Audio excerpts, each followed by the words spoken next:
All right, so let's make a formal introduction for our listeners. Good afternoon, Durga. My name is Claudio. I'm calling you from Washington, D.C., from the studios in Fairfax City. We're very humble and grateful that Durga McBroom accepted our invitation to our show. Durga, welcome to the show, man. Thank you so much. It's such an honor for me to talk to you. You're a very famous person. You and your sister, So. I don't. Oh yeah, you are. People are humble, I'm just an average guy that loves to talk about music, and more than interviews. This is a conversation between two people that like music, that kind of stuff. So usually I start the interview with this question: how, we've been living in crazy time with the pandemic, the COVID, where you believe in the vaccine or not. That's not part of my business, but how were you affected? How you holding up, man?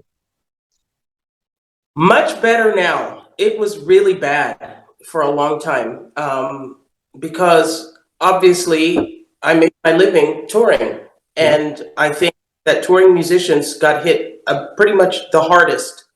Touring musicians and maybe gymnasiums were probably the two hardest hit industries during the pandemic because, you couldn't have concerts because you couldn't have so many people together. And I didn't perform for 2 years, which is crazy. Wow. You guys receive any stipend from the U.S. government or to help you out a little bit, or no? I don't know how that works, but. Luckily, yes, I was able to receive something. They set up a special classification for gig workers, for people like me. And I did. If that hadn't happened, I don't know what would have happened to me. And I was actually in the United States when it happened, when the pandemic started, and I got stuck there for a year and a half for various reasons. But it was a blessing that I was there. I'm very grateful because here in Italy, it was really, they were not messing around when it came to the lockdowns. And I'm glad I wasn't here, not only because I was able to receive some help from the U.S. government, but I saw a cartoon that was so funny where Jesus is coming out of the tomb, after 3 days. Yeah. And the policia were standing there to give him a ticket because he was coming outside. Oh, man. Yeah, that's a good one. Yeah. Oh, good one, man. Good one. Were you born like in a musical family? How old were you when you perhaps took, I don't know, guitar lesson or piano lesson before the boys came to you? Because well, I actually started piano lessons at 8 years old. Yeah. And I took piano for 6 months, and I wish my mother had not let me stop. I learned the basic fundamentals, but I played by ear a lot. Yep. So I was, there's a song called Judgment of the Moon and Stars, Ludwig's theme by Joni Mitchell. And I taught myself how to play that on the piano when I was about 9. Good for you. So I guess I figured, I don't need lessons, which is stupid because, to any musicians or aspiring musicians who are listening, yep, get your fundamentals. It's very important to build your foundation. If you want to create any art, dance, voice, acting, anything, you need to make your foundation. So any structure you build on top of that is solid. If you feel as a dancer, because I took dance too, if you feel a triple pirouette, if you can't functionally do it because you never learned how, then you can't fully express what is in your heart. If you're a singer and you want to hit that note to really get that point, that emotion across, and you can't hit that note because you never learned how to do it, then you will never be able to realize what is being created in your own head and share it with people. Absolutely. Like I told you before, I don't play any instrument. I don't know how to read music, but I've been listening to music 3 hours a day for the last 50 years. My music collection is about, I don't know, 7,000, 8,000, I don't know, between vinyl and CDs and tape and my Blu-ray. I have 3 in this townhouse. I have music everywhere, man. So my wife always complaining why I keep on buying more stuff. I'm very lucky because in the border that we live here with Maryland and DC, I'm able to see so many bands. I'm very fortunate, and so I have a good, well-paying job. So I'm very lucky, that being able to do these interviews. And I told you before, during the pandemic, I opened one radio, then I opened another one. I sent a link to my friend, they liked it, and then I thought, well, people are not tourists, so I better, everybody but be bored at home. So I started calling people, and it was hard at the beginning, I suppose, but then it became easier, easier, and then it's sort of easier now. So I'm very lucky to all the musicians that given me an hour or two of their life to put this podcast, and I love doing this stuff. It's like therapy for me, I all my questions are open ended, so people can elaborate 30 seconds or 30 minutes. I'm always here to listen. So I'm very fortunate. Were you in a band in high school? What kind of music were you listening when you were, I don't know, 14 to 16 years old with your sister, probably? Is your sister older than you or younger? Yeah. She's older. She's 5 than me. I got you. And so, of course, she influenced my musical taste a lot because whatever she was playing, then I had to steal it and listen to it. So, I mean, as I mentioned, when I was 8 or 9 years old, I was listening to Joni Mitchell. I don't know a lot of 9-year-olds that liked her, but I was really into Joni Mitchell and James Taylor and kind of folk-based music a lot. Crosby, Stills and Nash I got into, but then I met a girl named Gwyneth MacArthur, and she and I were like this. We were best friends for the next few years, and we started discovering rock. And also because we were boy crazy, we, had a big crush on Mick Jagger. Oh, he was so cute. And I remember we were I had a friend that I went to school with, or that we went to school with, who lived up the street, on the same street as me. His name was Bruce. And so Gwen, after school, Gwen and I were at Bruce's house, and we were in the kitchen, and way on the other end of the house, in the den or something, we heard very faintly Angie came on the radio, because that's when it had come out.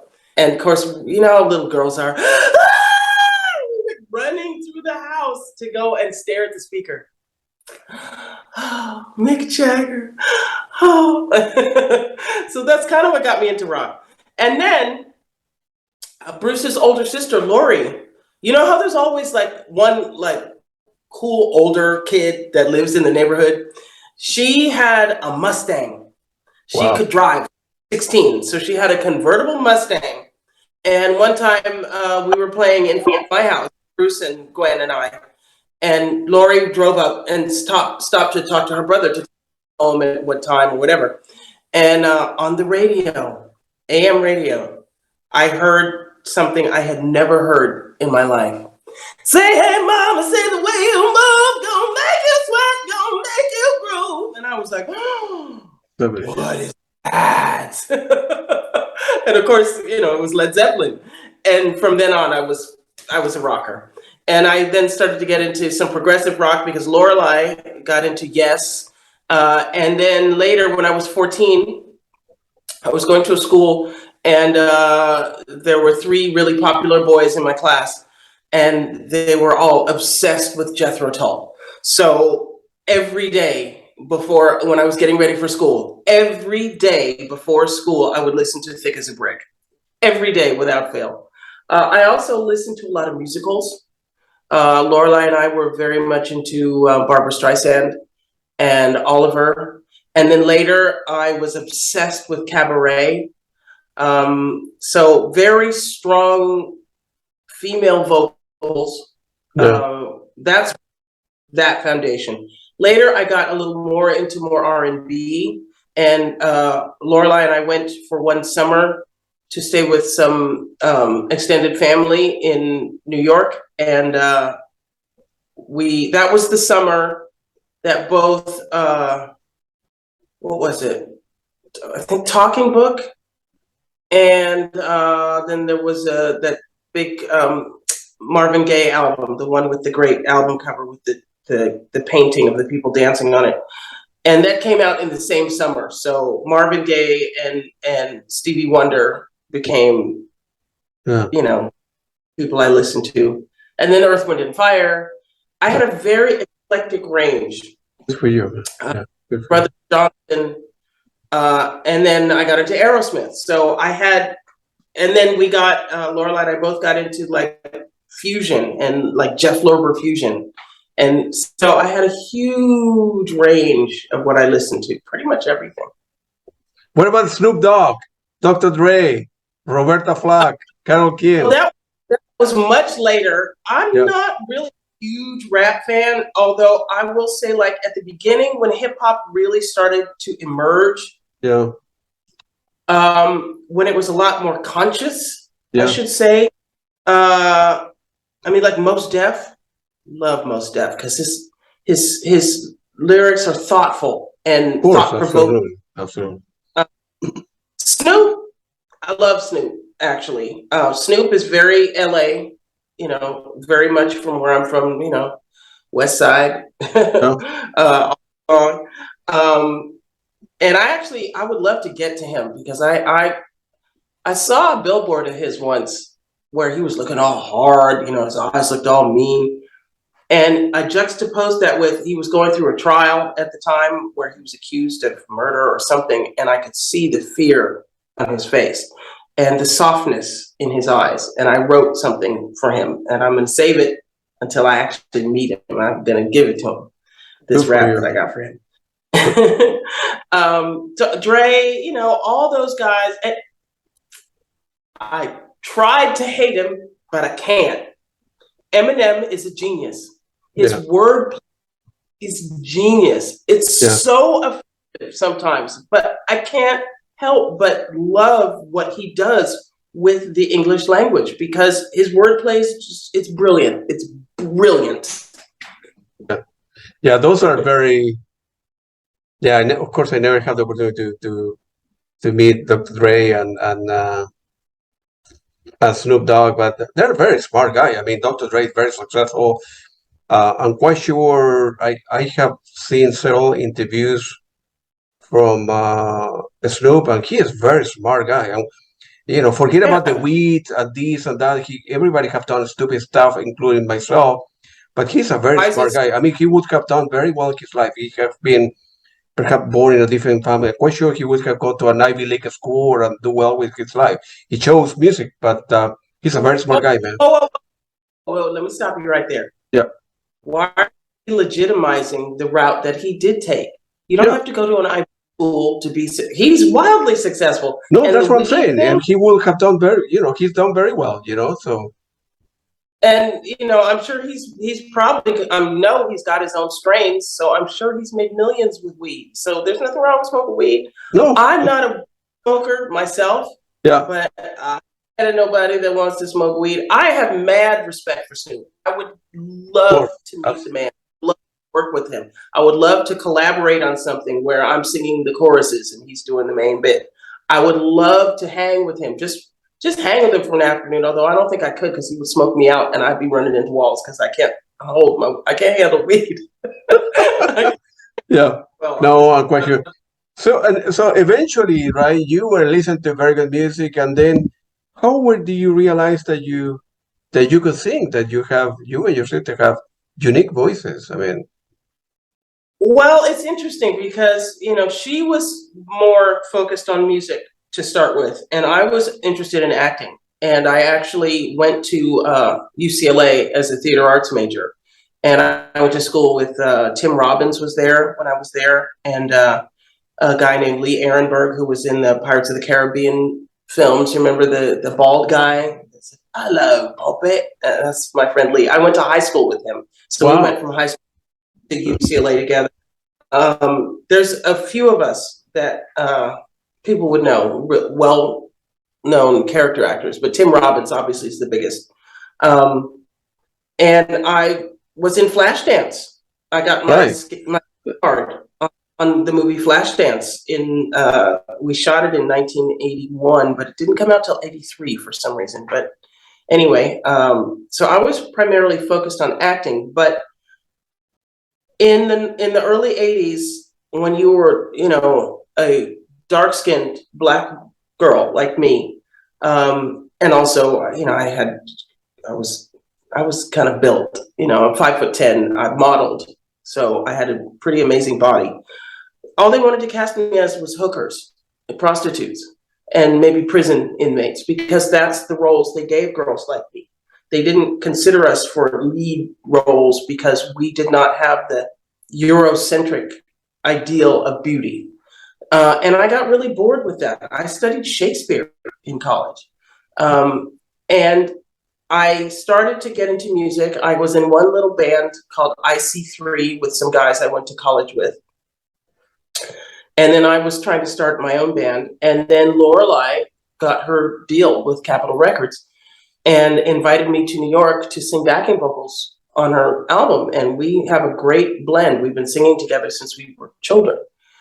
And it went straight from there to Michael Pilo, the man who had the production company shooting the Pink Floyd live videos in Atlanta, was a friend of Lorelei's. And when David Gilmour asked him if he knew any Black singers, because he wanted to, quote unquote, add some color, Michael recommended Lorelei, and because I happened to be there and I was singing with her, she recommended me and our friend Roberta as well, Roberta Freeman, who's an amazing singer. They flew us down. We did those shows. And at the time, they only had two singers, Rachel Fury and Machan Taylor, and they needed someone to sing bottom. So Lorelei was committed to Capitol. So they took me, and I went on to do all the rest of the shows until the last one in 1995. And then I went the last 4 albums. I'm on Delicate Sound of Thunder, The Division Bell, Pulse, and the... Yeah, we will talk about all the stuff in more detail. So the comment that you make is, stereotype, and it's terrible because they're, especially here in the United States, they don't take you for who you are or whether you're talented or not, or you are Black, or I'm a Hispanic guy, or I have an accent or whatever. And instead of taking people for who they are, and maybe there's a lot of great musicians out there or actor actresses that because they were born with a different skin color or whatever, they suffer, which is it's built into the past of the country. The country was built by white supremacists for white supremacists. People want to ignore that or say, oh, not, well, yes, the founding fathers were white supremacists. Abraham Lincoln even admitted that he was a white supremacist, and the only reason that the Civil War was fought was to wrest the financial advantage away from the South that the South had, because they had booming industries, and the most foremost, King Cotton, that was built on the backs of slave labor. So they didn't have the overhead and they had all profit. He said that he did not fight that war to basically better the position of the Negro, because he thought we were inferior. So people want to sugarcoat it. They want to ignore it. They don't want to look at it, but that is the fact. Those are the facts. And and it really makes me happy now, though, when I look on the television and I see the change. I've lived through this change. I was born in 1962. When I was born, interracial marriage, like the one that I had, wasn't legal.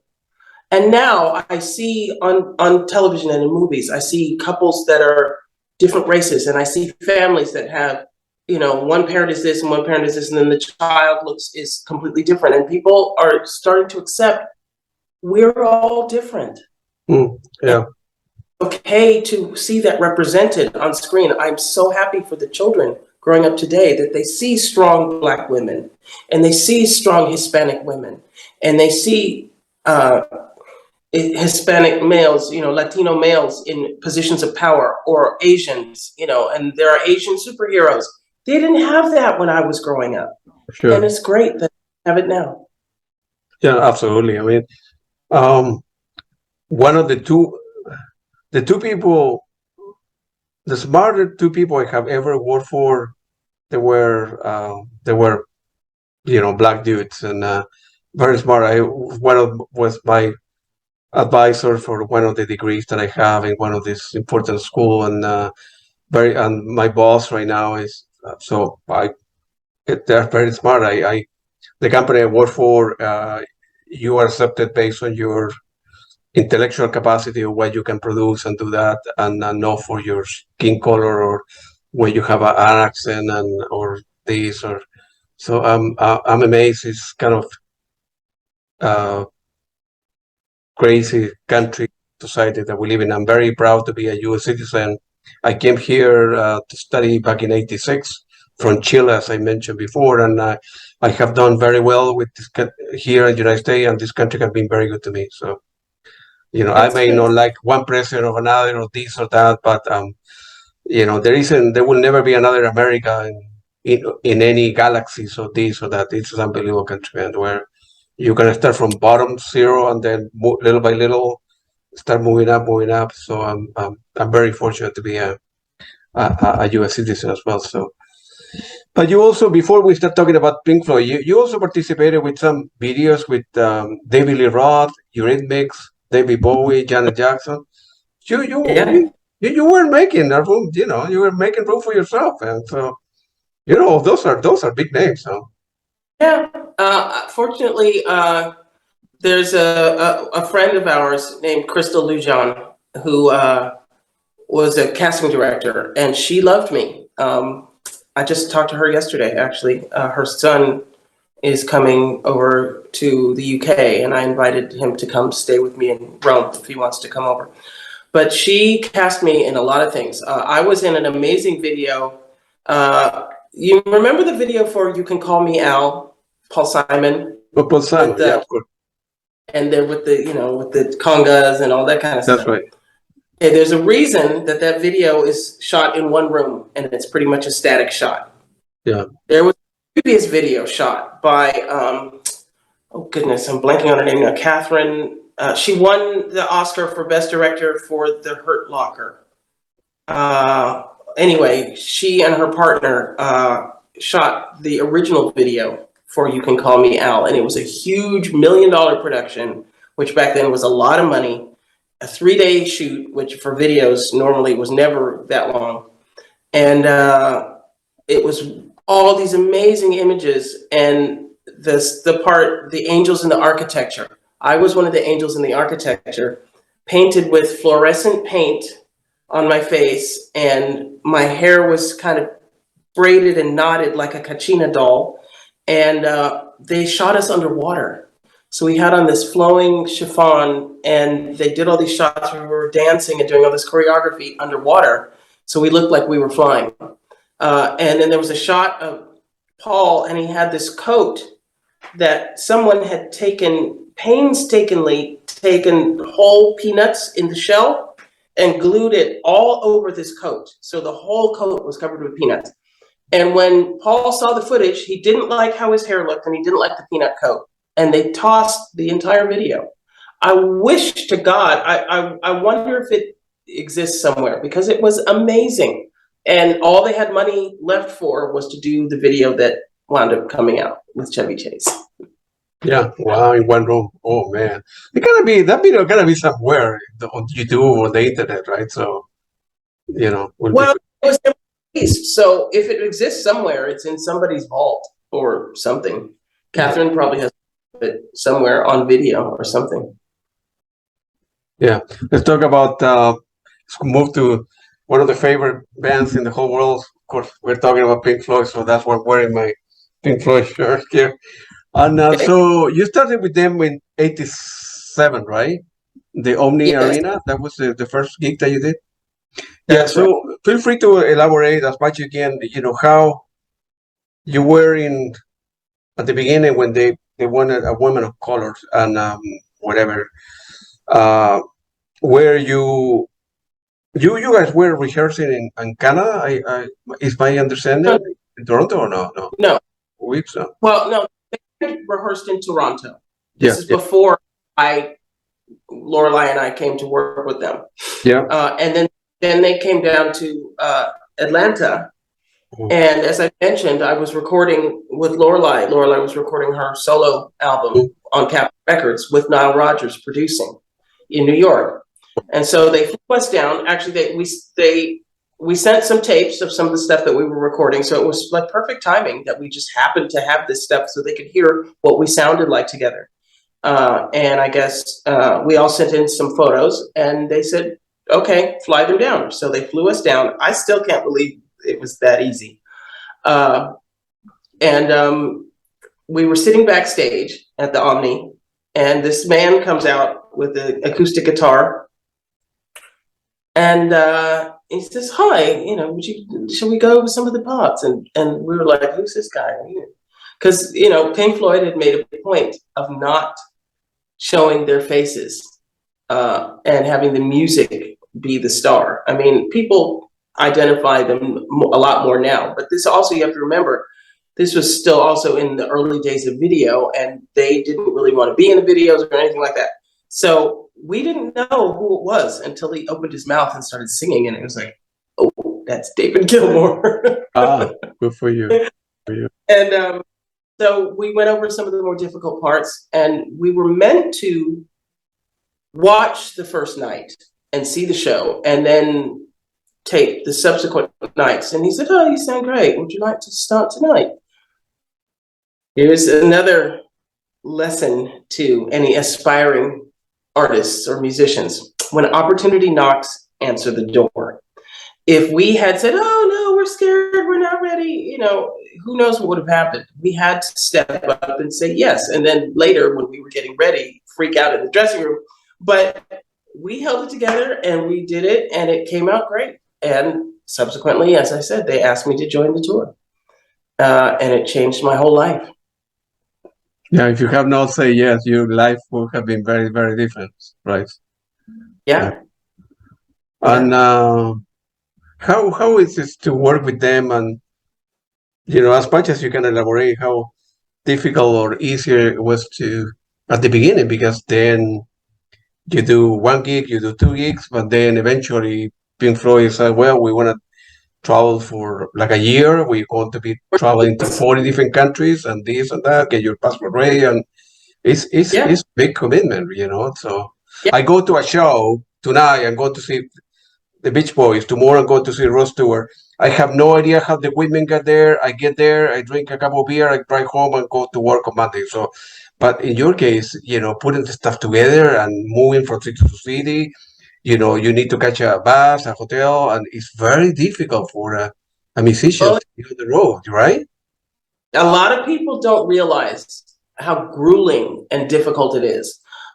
They just see the show and they think, "Oh, it's spectacular." However, I had gone from maybe a couple of gigs at like a 400 capacity club to the Omni, which was 15,000, which was small, to then 70,000 seat stadiums. When you're touring on that level, I'm really spoiled because was my first experience of touring. So of course I wanted everything after that to be like that. I mean, all you got to do is show up in the lobby at the right time, ready to go, and know your parts and do your gig and do your parts, and then get in the van and go wherever they take you. And we were flying private planes and staying in 5-star hotels. So in that respect, it was amazing. It was amazing. And also working with some of the best musicians in the world. Not everybody is lucky enough to have an experience like that. So I'm very, very happy that was my introduction to touring. But yeah, sometimes you got to get up at a time you don't see. The first tour was more like the party tour, the Momentary Lapse of Reason tour, because we would do the show and then we would often, because it was a private plane, we would fly at night after the show get into the city that we were going to go to next, and then check in and go to sleep, which is great. But on the Pulse tour, on the Division Bell tour, that was the mommy and kids tour, because a lot of them brought their wives and children. And even Sam Brown had a little tiny daughter. She was, a year old, maybe. That was the morning tour. So we would do the show, go back to the hotel, and then have to get up at some god-awful time, maybe 6 a.m, and go to the airport and fly to the next city. And the band hated it. We hated it, especially because, after a show, you've got a lot of adrenaline. It's hard to go to sleep. Absolutely. So if you're going to sleep at like 2, 3 a.m, and then you're waking up at 6 to go to the airport, it's not fun. And then add to that, I love the movie still, but I don't know how many times I have seen Aladdin, because Aladdin had just come out. So you know how they want to see the same thing that they like. If they like something, they want to see it over and over and over and over. And when you've had 3 hours of sleep, maybe a little hungover, whatever, you're on the plane, Arabian Nights. It's like, shut up, Robin Williams. I love you, but please. So we had a lot of that going on. Now, as for working with the band, David Gilmour is the best music teacher I could ever have hoped for. He's extremely particular. He wants it exactly the way he wants it, and he'll make you do it over and over until you get it right. But that's exactly the best way to create really good musicians. And I can never thank him enough for it. It was like going to music university, but like a graduate course. Nick Mason is one of the kindest, warmest, and also funniest people I think I've ever met. Yeah. He's hysterical. He is so funny. He could have been a stand-up comedian. I mean, we'd be riding in the van on the way to the venue, and he'd be just riffing on what he's reading in the paper. I mean, one time I remember he was reading some story. Some woman had seen the face of Jesus in a tortilla or something, and he's like reading and going, this is the supreme being we're talking about here. You think he'd find a better way to communicate with his followers than putting his face in food. I mean, yeah, absolutely. Yeah. I'm going to be, man, I wish I had met you at the time. I would have loved to meet all these famous people that you mentioned. I never have the opportunity to meet. I have seen. There's one more though. Go ahead. Yeah. Richard Wright. Oh, it's Richard Wright. Unfortunately, yeah, he passed away. Was so sweet and very complex human being. Really? Genius, absolutely. And I think a lot of people, only focus on David's contributions to Pink Floyd's music and don't really think about Richard's. Quintessential Pink Floyd is Us and Them. That's Richard. The chord changes, and I saw him in Their Mortal Remain, the exhibit about Pink Floyd that has been in different museums. There's a recording of him talking about the chord changes at the end of that. Or is it Us and Them? At the end of Us and Them, going into Breathe Reprise. And he says, well, I do this. You think it should be this, but I decided to do this. And when you realize that little change is what makes that song so unique, to that one little thing, it's amazing. And I actually was blessed to have Richard play on one of my songs. He's on a song called Alive. David is also playing on it. And Storm Thorgerson did all the Pink Floyd album covers, directed the video. And he was so excited. He's like, I'm going to play on a pop record. Good for you. Yeah, to play Hammond organ. And when you hear that opening chord, the song is called Alive. Guy Pratt also co-wrote it. And you hear that opening Hammond, there's nobody like him. It's unmistakably Richard, and I'm so humbled that he played on my song. Good. David as well. The solo David plays on that song, ridiculous. I love it. But anyway, okay. I wish I could go back. I wish I could go back in time. I had met you at the time. I would have loved to meet all these guys. I have seen them many times, of course. But they're very good people. Actually, I saw Roger Waters a couple of weeks ago. He's amazing. Have you met him? No, well, he left the band in '85, so before you joined in '87. So there was different Pink Floyd, So I have never met Roger, and I really would like to. One of these days, I shall meet him. I've seen his show though, and it's fantastic. It's unbelievable, And he gets a lot in politics and stuff like that. That's his show. It's amazing. The light, the music, and I mean, it's very, very, very well done, put together. I mean, it's an amazing show. And I'm going to be seeing Nick Mason in September.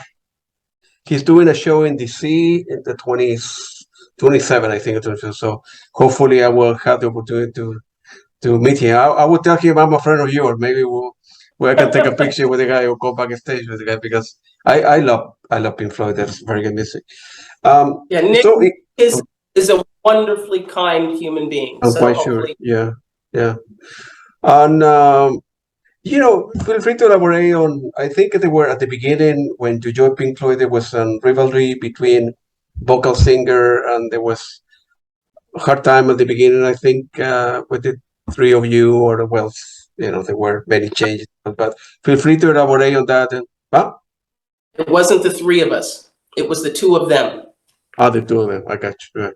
When they first started, they were definitely at odds with one another, and unfortunately, it came out on stage a lot. They were kind of trying to out-sing each other, and Steve O'Rourke, God rest his soul, the band's manager, came to me once I joined, and he said, "This isn't working, and basically sort out this section or you're all fired." And I'm like, "With me, the new girl, really?" You're just right. All right.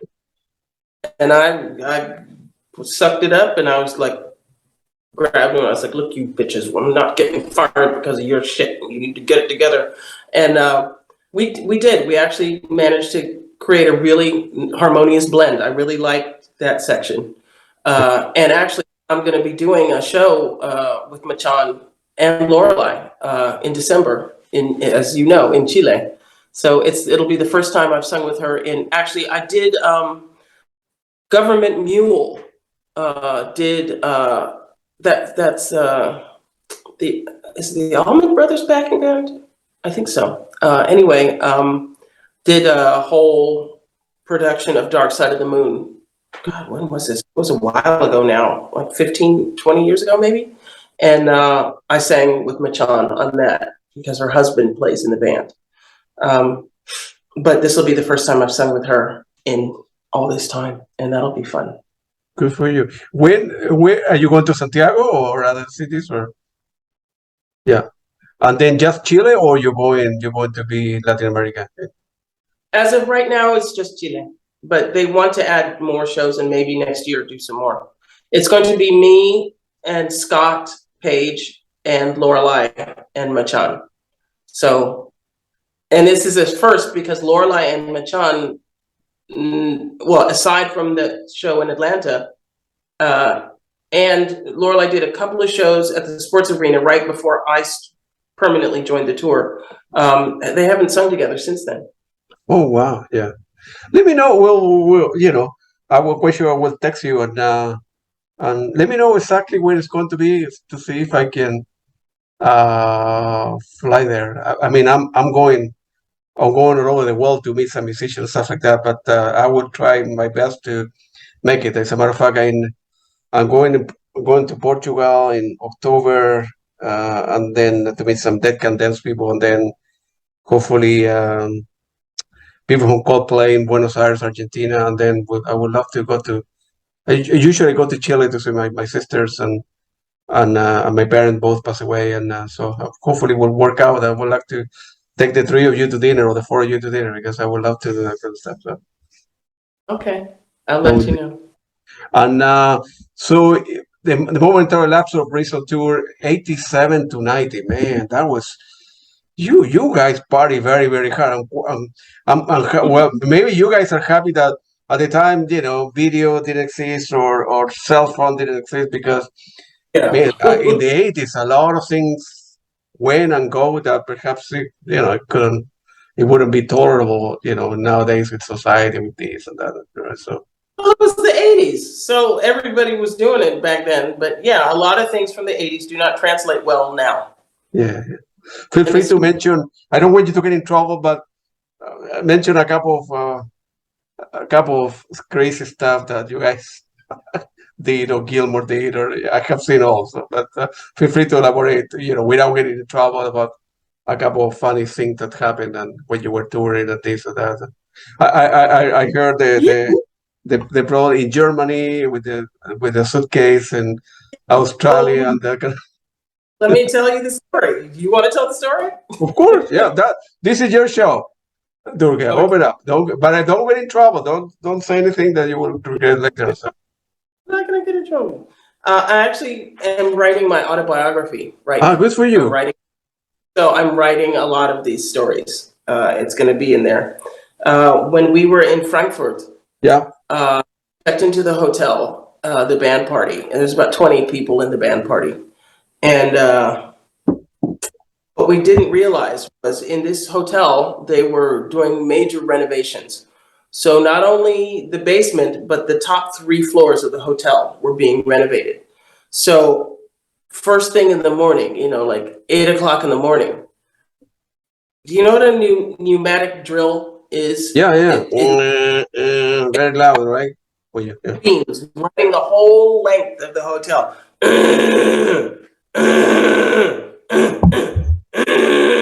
That's all we all woke up and we were like, what the hell?